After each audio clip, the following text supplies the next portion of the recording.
You just turned the most expensive glass of wine in your life into a $650 million mistake. Nobody in the grand ballroom knew those words would become true before the night was over.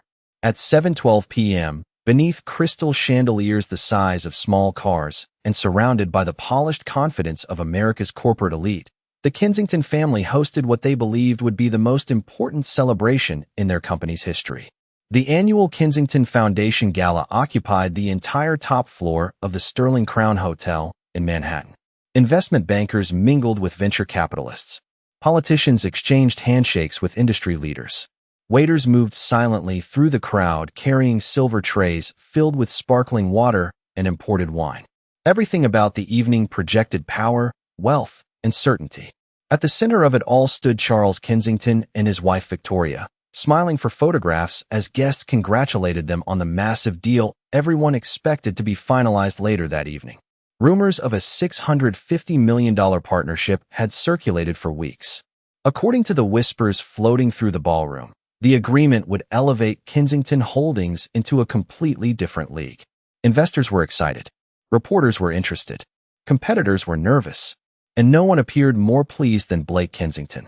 26 years old, dressed in a custom navy tuxedo, and carrying himself like someone who had never been told no, Blake moved through the room collecting compliments he had done nothing to earn. Every laugh sounded louder around him. Every conversation seemed designed to reassure him that the future already belonged to his family.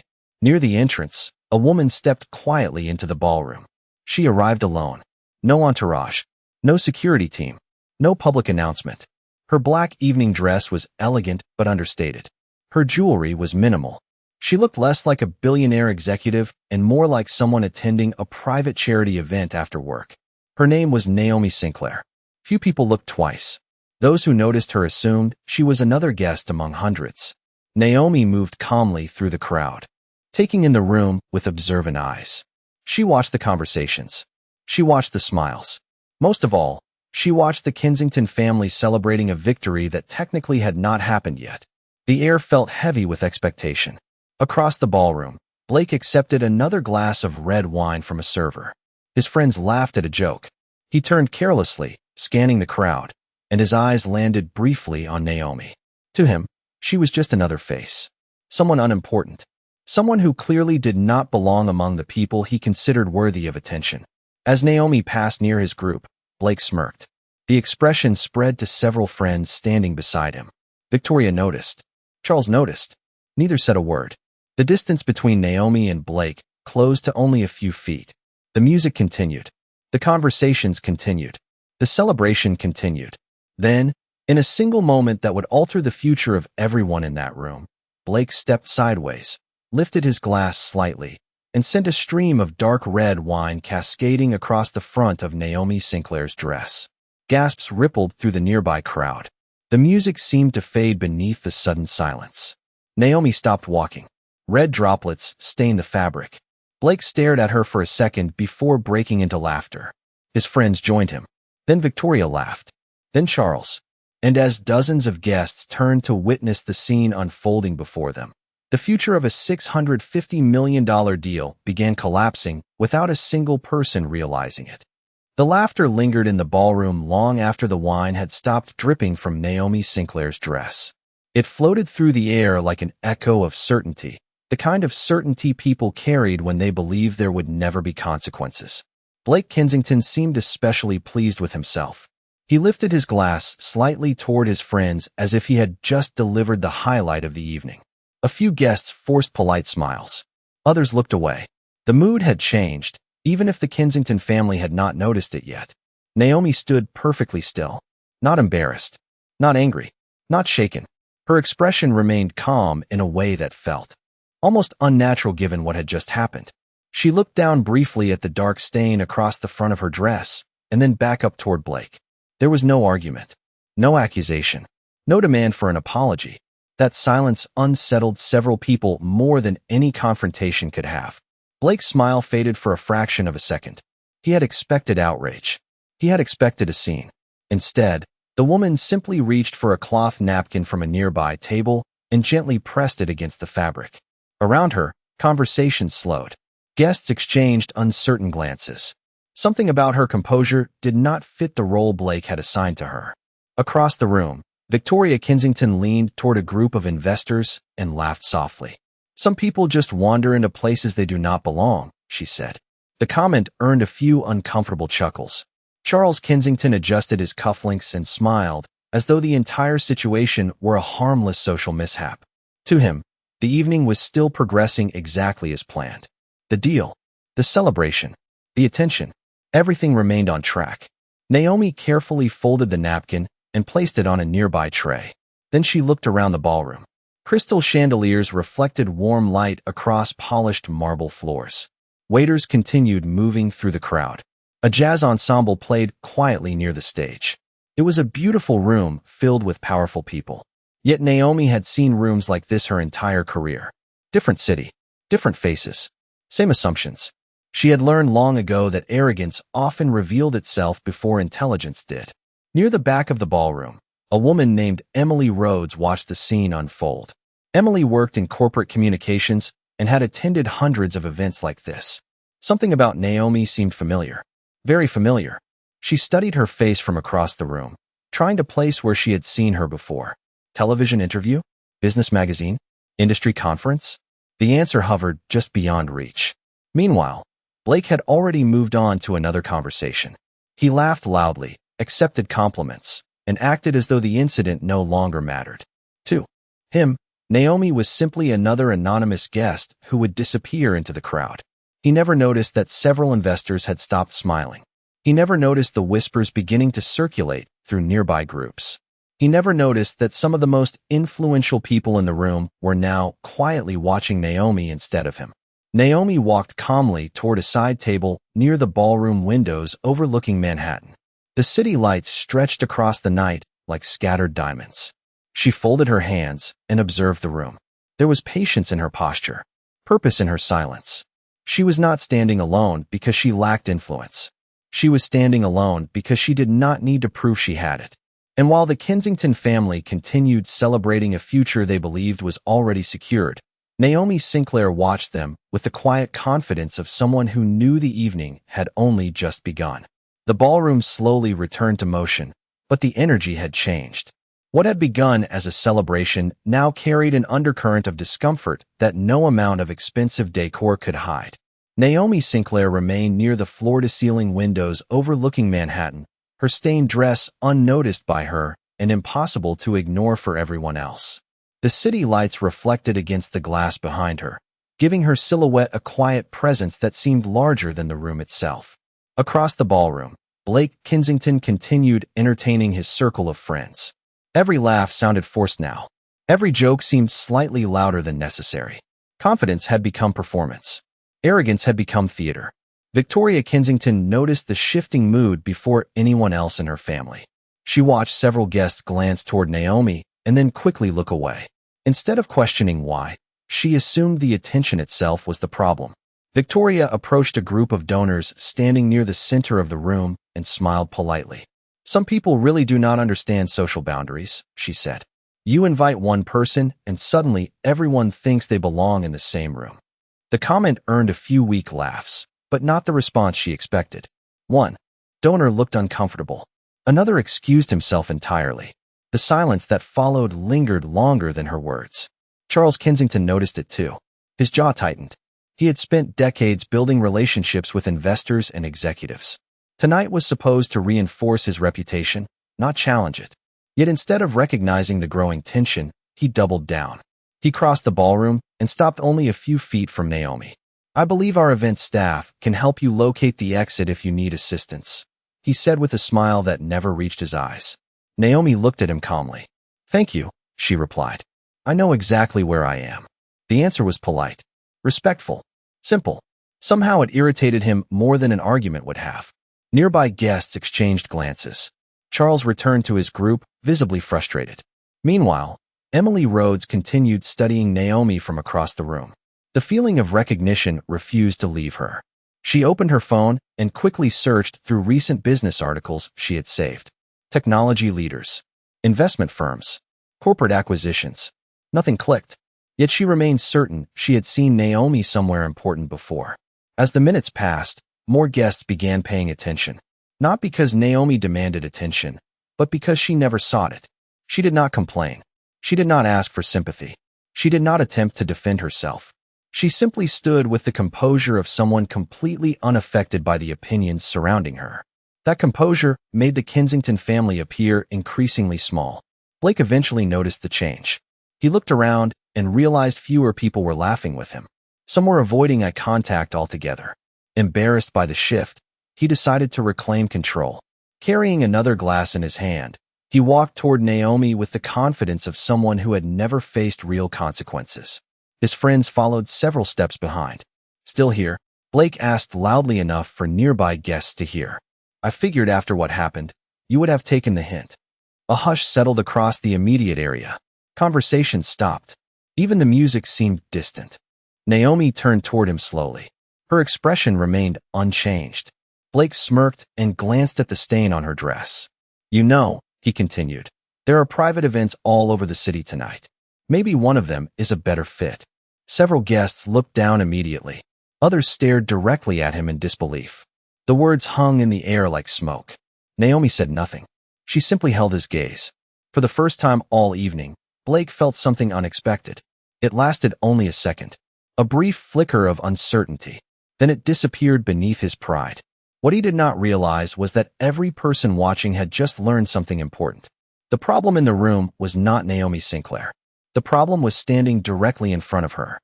The silence following Blake Kensington's latest remark did not feel normal. It felt heavy, deliberate. The kind of silence that settles over a room when people begin realizing they may have witnessed something they will later regret ignoring. Naomi Sinclair remained exactly where she was, her posture relaxed, her expression composed. The stain on her dress no longer seemed important. In fact, the more the evening progressed, the less anyone appeared to notice it. Attention had shifted elsewhere. Attention had shifted to character. Emily Rhodes felt it more strongly than anyone.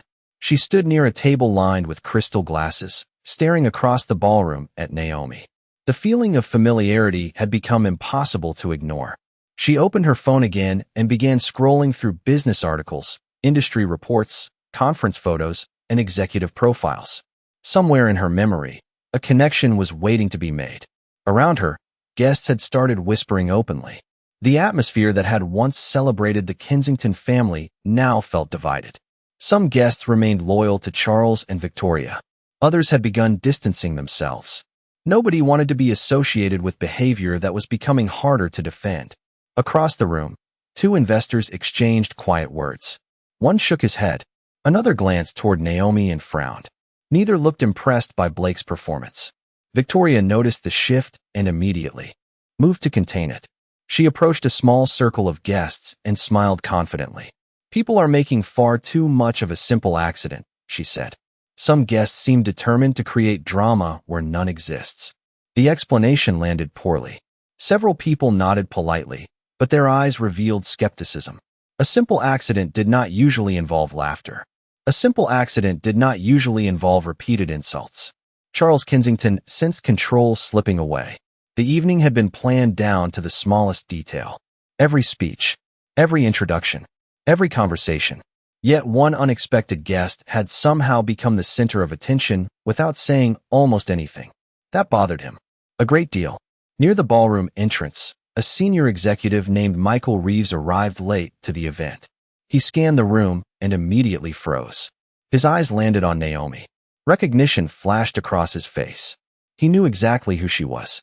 Michael had attended a private investment summit in Chicago 8 months earlier. Naomi Sinclair had delivered the keynote address. Hundreds of executives had attended. Her presentation had dominated industry headlines for weeks. Michael stared across the ballroom in disbelief. Then he looked toward the Kensington family. Slowly, his expression changed. He understood something they clearly did not. Before he could approach Naomi, Emily suddenly gasped. The missing connection finally snapped into place. Her eyes widened as she pulled up a business magazine cover on her phone. There she was. Same eyes. Same calm presence. Same unmistakable face. Naomi Sinclair, founder and chief executive officer of Sinclair Capital, one of the most influential investment firms in North America. Emily felt her heart skip. She looked from her phone back to Naomi, and then toward Charles Kensington. The implications crashed into her all at once. Sinclair Capital, Kensington Holdings. The pending partnership everyone had been discussing for weeks. Emily's breathing slowed. Suddenly, the entire evening looked different. The comments, the laughter, the arrogance, the stain on the dress. None of it had happened to a random guest. Across the ballroom, Naomi remained near the windows, quietly observing the room as though she already knew exactly what would happen next. And for the first time that night, several people besides Emily began looking at her not with curiosity, but with recognition. Recognition moved through the ballroom slowly at first, then all at once. A few guests began whispering names. Others checked their phones.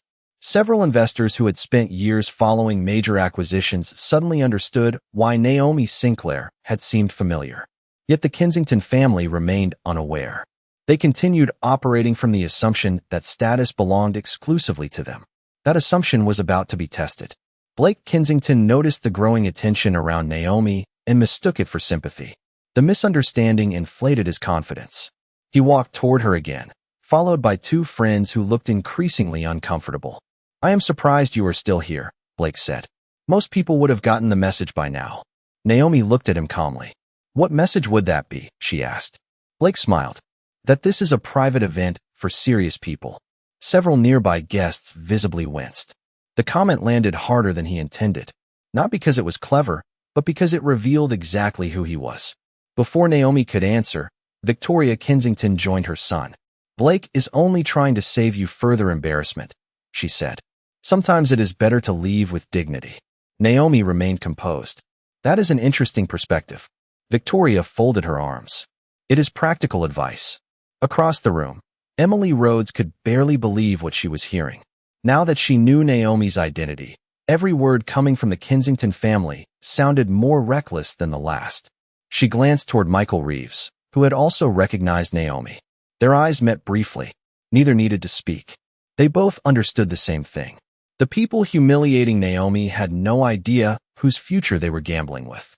Then came the moment that pushed the evening beyond recovery. Charles Kensington approached and quietly summoned a member of the hotel's event staff. The employee listened politely while Charles pointed in Naomi's direction. Several guests watched the exchange unfold. The staff member hesitated. Charles spoke again. The employee looked uncomfortable. Finally, the staff member walked toward Naomi. "Ma'am," he said carefully, "there seems to be some concern regarding your invitation." The room went still. Naomi met his eyes. "Is there?" she asked. The employee shifted uneasily. "I was asked to confirm your guest status." Naomi nodded slowly. "Of course." She reached into a small evening bag and produced her invitation. The employee reviewed it. His expression changed instantly. Then he reviewed it a second time. "Everything appears perfectly valid," he said. "There is no issue at all." An awkward silence followed. Charles looked irritated. Blake looked confused. Victoria looked embarrassed for only a second before replacing it with annoyance. The employee excused himself quickly. The attempt had failed, yet the damage lingered. Naomi watched the room settle around her. In that moment, a memory surfaced. 22 years earlier, she had stood outside a charity fundraiser in Atlanta. She was 23 years old, carrying a borrowed business suit and a folder filled with proposals she hoped would change her future. A volunteer had looked her up and down before asking whether she was lost. Other guests had walked past without question. She remembered standing there beneath bright lights, feeling invisible and scrutinized at the same time. She remembered promising herself something important that night. If success ever arrived, she would never measure people by appearances. The memory faded. The ballroom returned. The chandeliers, the music, the whispers. Naomi's expression never changed. But something had shifted behind her eyes. The Kensington family believed they were controlling the evening. In reality, they had just crossed a line they could no longer see. The ballroom felt different now. Not louder, not quieter, just heavier. The confidence that had fueled the evening was beginning to crack. Guests continued smiling for photographs and exchanging business cards. But beneath the polished surface, something had changed. More people knew who Naomi Sinclair was. More people understood what the Kensington family did not. Yet nobody had said it aloud. Not yet. Naomi stood near the windows for another moment, watching reflections move across the glass. Beyond the skyline, Manhattan glowed against the night. Inside the ballroom, reputations were hanging by threads nobody could see. Emily Rhodes considered approaching Naomi directly. Michael Reeves thought about doing the same. Both hesitated. Something told them Naomi already knew exactly how the evening would unfold. She did not appear trapped. She appeared patient. Across the room, Charles Kensington checked his watch. The formal announcement was approaching. In less than an hour, he expected to celebrate the biggest partnership in company history. Investors had already begun discussing future growth projections. Reporters were preparing articles. Advisors were smiling. Everything seemed within reach. Blake Kensington remained completely unaware of the danger surrounding him. He laughed with friends and occasionally glanced toward Naomi as though she were still the least important person in the room. Arrogance had blinded him. Victoria was no better. She continued moving through the crowd, reassuring guests that everything was perfectly under control. The more she spoke, the less convincing she sounded. Naomi finally reached into her evening bag and removed her phone. The movement was small, almost invisible. Most guests never noticed. Emily did. Michael did. Several others watching carefully noticed as well. Naomi tapped the contact and lifted the phone to her ear. The call connected immediately. "Good evening, Ava," Naomi said calmly. On the other end, Ava Bennett answered without hesitation. "I have been waiting for your call." Naomi's eyes remained on the ballroom. "Cancel the signing package." There was no anger in her voice. No dramatic pause. Just certainty. Ava responded instantly. "Understood." Naomi continued. "Suspend all preparation materials associated with Kensington Holdings. Freeze the presentation schedule. Inform legal counsel to remain available." Ava did not ask questions. She did not need explanations. "Everything will be ready," she replied. Naomi ended the call and slipped the phone back into her bag. The entire conversation had lasted less than 30 seconds. No threats. No warnings. No public confrontation. Just a quiet decision. The kind of decision that changes lives long before anyone realizes it has been made. Across the ballroom, Charles lifted a champagne glass and began greeting additional investors. He looked like a man standing on solid ground. What he could not see was the floor shifting beneath him. Emily watched Naomi carefully. Something about that brief phone call felt significant. Michael felt it too. Years of corporate experience had taught him to recognize moments that seemed small but carried enormous consequences. This was one of them. Naomi returned her attention to the room. Her expression remained composed. She was not seeking revenge. She was not trying to embarrass anyone. She was simply responding to information. The Kensington family had spent the evening revealing exactly who they were. She had listened. She had observed. And now she had acted. The music continued playing. Waiters continued serving drinks. Conversations continued flowing through the ballroom. On the surface, nothing had changed. Beneath the surface, everything had. The formal portion of the evening began at exactly 8 p.m. A spotlight illuminated the stage at the front of the ballroom, while conversations gradually faded into silence. Guests took their seats. Investors settled into reserved tables. Reporters positioned themselves near the back of the room. The atmosphere shifted from social celebration to corporate ceremony. Charles Kensington walked confidently toward the stage. His smile had returned. Whatever tension had lingered throughout the evening seemed insignificant to him now. This was the moment he had been waiting for. He thanked sponsors, recognized donors, and spoke proudly about the future of Kensington Holdings. Applause followed. Victoria smiled from her table. Blake looked relaxed again. For the first time all evening, the family appeared completely comfortable. Then Charles reached the part of his speech everyone had anticipated. "Tonight," he announced, "marks the beginning of a transformational partnership that will create extraordinary opportunities for our company and our investors." Excited murmurs spread through the ballroom. Several guests exchanged approving nods. Cameras lifted. Phones appeared. Charles raised a hand toward the audience. "Before we proceed, I would like to welcome the leader whose vision helped make this opportunity possible." More applause followed. Charles glanced toward the event coordinator near the stage and smiled confidently. "Please join me in welcoming the Chief Executive Officer of Sinclair Capital." The room erupted into applause. Heads turned in every direction. Guests searched the ballroom for the expected entrance. Blake smiled. Victoria smiled. Charles extended a welcoming hand toward the side of the stage. Then confusion appeared. Nobody walked out. The applause weakened. People began looking around. Suddenly, Emily Rhodes stood halfway from her chair. Michael Reeves did the same. Their eyes were fixed on a single location near the windows. One by one, dozens of guests followed their gaze. The movement spread through the ballroom like a wave. Charles noticed it. Victoria noticed it. Blake turned and followed the crowd's attention. The moment felt suspended in time. Near the back of the room, Naomi Sinclair calmly placed her glass of sparkling water on a nearby table. Then she began walking toward the stage. The ballroom fell silent. Every footstep seemed louder than the music. Every expression changed. Charles stared in disbelief.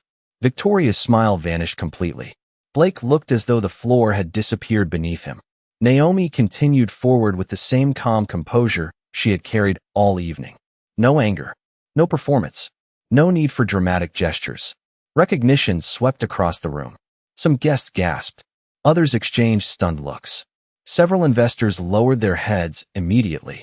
They understood the implications before anyone else. Naomi stepped onto the stage and stopped beside Charles Kensington. The contrast between them was impossible to miss. One looked shocked. The other looked prepared. Charles struggled to speak. Naomi was all he managed. Naomi met his eyes briefly. Then she turned toward the audience. The ballroom was completely silent now. Hundreds of people waited. Naomi spoke in a calm voice that carried effortlessly through the room. "Interesting evening," she said. Nobody moved. Nobody interrupted. Then she looked toward Blake, Victoria, and Charles. "Your son poured wine on a woman he believed did not matter. You laughed because you thought she did not belong here. The problem is not what happened to my dress. The problem is that you revealed exactly how you treat people when you think there is nothing to lose." The silence became absolute. Not a single person in the ballroom could look away. For several seconds, nobody spoke. The ballroom stood frozen beneath the chandeliers as Naomi Sinclair's words settled over the crowd. Charles Kensington looked as though he had forgotten how to breathe. Victoria stared at Naomi in disbelief. Blake remained motionless, the confidence that had carried him through the evening evaporating in front of hundreds of witnesses. Naomi allowed the silence to linger. She did not rush. She did not raise her voice. The room was already listening.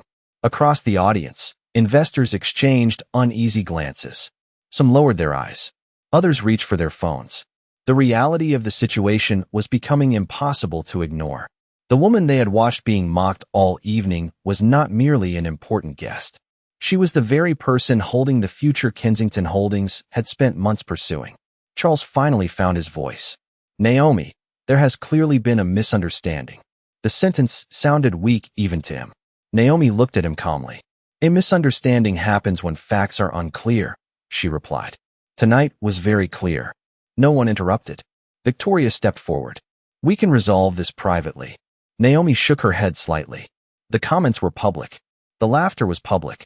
The assumptions were public. The words landed with surgical precision. Blake opened his mouth as though preparing to speak, then stopped. For the first time all evening, he seemed unsure of what to say. Naomi turned toward the audience. "Partnerships require trust," she said. "Not only trust in financial performance. Trust in judgment. Trust in character. Trust in how people are treated when there is nothing to gain from treating them well." Several executives nodded quietly. They understood exactly what she meant. Then Naomi reached into her evening bag and removed her phone. The movement was simple, deliberate, familiar. She touched the screen once. Within seconds, phones throughout the ballroom began vibrating. Investors checked email notifications. Attorneys checked messages. Advisors looked down and immediately stiffened. A wave of realization spread through the room. Charles pulled out his phone. Victoria did the same. Blake leaned toward his father. Charles opened the message and felt the color leave his face. "Official notice from Sinclair Capital. Effective immediately. All negotiations terminated. All partnership discussions concluded. All signing activities canceled." There would be no agreement. There would be no ceremony. There would be no 700-page contract waiting backstage. The opportunity was gone. Not delayed. Gone. The ballroom became eerily quiet. Charles stared at the screen as if the words might change. Victoria looked from the message to Naomi and back again. Blake appeared stunned. Around them, guests witnessed the collapse in real time. Months of planning. Years of expectations. Hundreds of millions of dollars in projected growth, all disappearing in less than a minute. Naomi never smiled. There was no celebration in her expression, only certainty. "The wine on my dress will come out," she said softly. "What happened tonight inside this room will not." The statement hung in the air like a final verdict. Across the audience, several investors began gathering their belongings. Others whispered to colleagues. Some simply shook their heads. The momentum of the evening had completely reversed. What was supposed to be a triumph had become a cautionary tale. And standing beneath the spotlight at the center of it all, Naomi Sinclair looked neither angry nor victorious. She looked like someone who had simply made a decision based on what she had witnessed with her own eyes. No one applauded. No one argued. The ballroom simply sat in stunned silence as the reality settled over everyone present. The celebration that had filled the room only an hour earlier felt distant now, like something that had happened in another building on another night. Charles Kensington lowered his phone slowly. The official cancellation notice remained on the screen, impossible to explain away and impossible to reverse. Victoria looked around the ballroom and noticed something she had never expected to see. Sympathy was not directed toward her family. It was directed toward Naomi Sinclair. Investors who had spent years pursuing access to powerful partnerships avoided eye contact with the Kensington family. Guests who had laughed politely earlier now seemed embarrassed to have been anywhere near the situation. The room itself had rendered a verdict. Blake stood motionless near his table. For the first time that evening, nobody was paying attention to him. Nobody was laughing at his jokes. Nobody was impressed by his confidence. The attention he had spent years chasing had vanished in a matter of minutes. Naomi stepped away from the center of the stage. The spotlight followed her briefly before she moved beyond it. She did not look triumphant. She did not look angry. She looked peaceful. That seemed to unsettle the room more than anything else. Charles finally took a step forward. "Naomi," he said quietly. "Please." The single word echoed through the silence. Naomi stopped and turned toward him. Charles struggled to find the language that had come so easily to him earlier in the evening. One mistake should not define everything. Naomi regarded him calmly. "You are right," she said. "One mistake does not define everything." Relief briefly crossed his face. Then she continued. "The problem is that tonight was not one mistake. It was a series of choices." The words landed softly, but their impact was unmistakable. Naomi looked toward Blake, then Victoria, then Charles. Every person reveals their values when they believe someone has nothing to offer them. That is when character becomes visible. Nobody interrupted. Nobody could. The truth in the statement was too obvious. Around the ballroom, several guests nodded quietly. Emily Rhodes watched from her table, knowing she would remember this night for years. Michael Reeves felt the same way. Neither would remember the canceled deal first. They would remember the lesson behind it. Naomi picked up her evening bag and prepared to leave. The stain on her dress remained visible beneath the ballroom lights. Yet somehow it no longer looked like a mark of humiliation. It looked like evidence. Evidence of a moment that revealed far more about others than it did about her.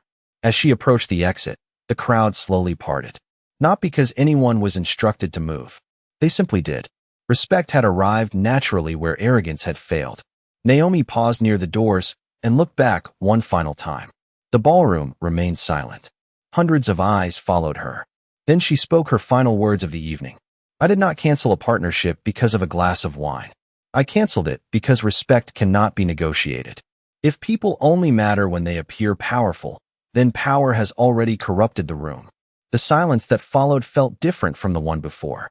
It was no longer shock. It was reflection. Naomi stepped through the doors and disappeared into the Manhattan night. Behind her, the chandeliers still glowed. The music still played. The ballroom still stood exactly where it had stood all evening. Yet nothing inside it was the same. The wine would eventually dry. The tables would be cleared. The guests would go home. But the lesson would remain. Wealth could open doors. Influence could fill rooms. Reputation could create opportunity. Yet none of those things could replace character. And on a night when everyone came expecting to witness a business victory, the most valuable lesson turned out to be far simpler. The way you treat people when you think they cannot help you may determine everything you stand to lose.